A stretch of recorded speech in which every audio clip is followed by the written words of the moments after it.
dont Hypsiclès, un mathématicien grec du IIe siècle avant Jésus-Christ, en fait usage, excusez-moi, pour la mesure de polyèdre régulier. Elle revient chaque fois qu'un pentagone est présent.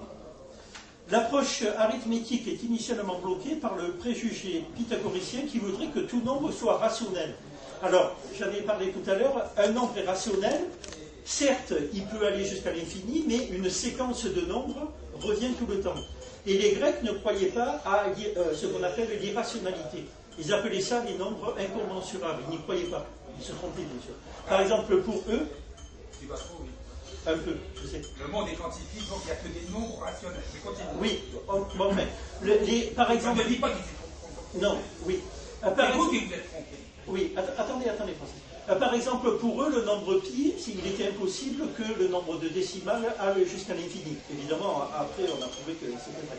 Attendez, Francis, je ne dis pas que tout est vrai. Vous en parlerez après. Rappelons que le nombre d'or ne l'est pas rationnel, donc c'est un nombre irrationnel. Platon évoque cette difficulté. Les premières preuves du caractère irrationnel de certaines diagonales de polygones réguliers remontent probablement au 5e siècle avant Jésus-Christ. Platon cite les travaux de son précepteur, Théodore de Cyrène, qui montre l'irrationalité de racine carrée de 5. Et par voie de connaissance, celle du nombre d'or, puisque je rappelle, le nombre d'or, sa valeur exacte est 1 plus racine de 5 divisé par 2. Dès cette époque, les mathématiciens grecs découvrirent des algorithmes d'approximation. Alors, un algorithme, pour aller vite, c'est une séquence de calcul. Voilà, pour aller vite. Des nombres diagonaux et latéraux. Bien plus tard, Héron d'Alexandrie, un mathématicien du 1er siècle, pousse plus loin cette démarche à l'aide de tables trigonométriques de Ptolémée. Qu'a fait Crayon? Le premier texte mathématique. Le premier texte mathématique indiscutable. Le premier texte mathématique indiscutable est celui des éléments d'Euclide, vers 300 avant Jésus-Christ. Dans la troisième définition du livre 6, le nombre d'or est défini comme une proportion géométrique. Alors, il disait ça.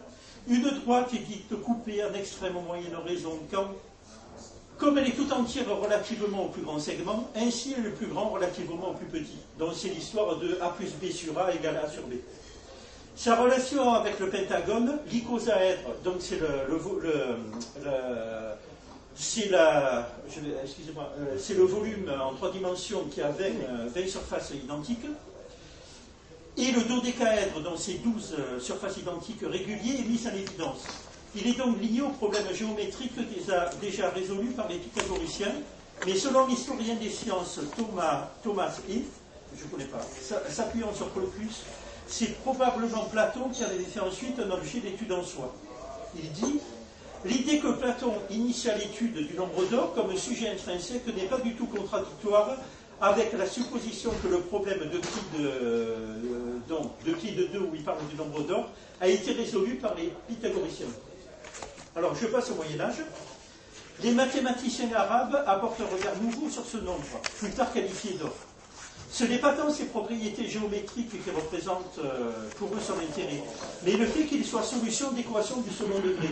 Alors, je vous rappelle, le nombre d'or, c'est une des deux solutions de l'équation x au carré égale x plus 1. Et l'autre, c'est... dans le nombre d'or, c'est 1 plus racine de 2, et l'autre, c'est 1 moins racine de 5 sur 2. Et ils sont l'inverse l'un de l'autre au Oui, signe près. on dit conjugués. Au signe près. Oui, ils sont conjugués. Al-Khawarizmi, alors un grand mathématicien, le mot algèbre vient de lui. Il a fait un traité d'algèbre qui s'appelle Al-Jaïbre, et le mot algèbre vient de lui. J'ai vu à la Bibliothèque nationale des manuscrits de Al-Khawarizmi, c'est d'une beauté, mais à couper le souffle, c'est absolument extraordinaire. Un mathématicien perse du 8e siècle propose plusieurs problèmes consistant à diviser une longueur de 10 unités en deux parties. L'un d'eux possède comme